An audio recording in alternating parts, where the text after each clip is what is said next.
Hello Scorpio, and thanks for tuning in. I'm Astrogirl, and finally Scorpios, you can breathe a big sigh of relief. Mercury, the planet of communication, clear thinking and common sense, finally moved direct on November 10 in your sign. It's been out of phase in your sign since October 21st.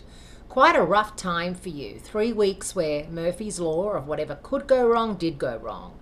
And I'm sure you've got some stories of, your car not working or keys not working or taking the wrong keys to work or losing money, losing credit cards. All those types of things happen whilst Mercury is out of phase or retrograde.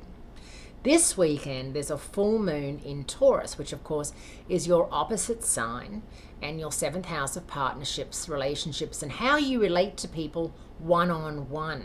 Everyone relates to people differently.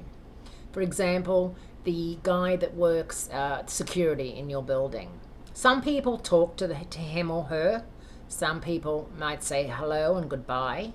Some people bring them, gifts, coffee, Christmas presents, Easter eggs.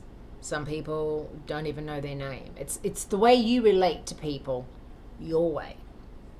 And it's all going to come under some kind of, spotlight. And maybe you'll realize, wow, I could be a bit nicer, or maybe not as nice. Maybe you feel like you're being taken for granted somewhere along the line as well. That can happen.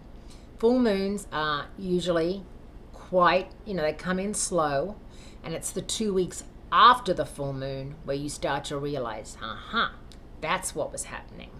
Neptune, the planet of the underworld.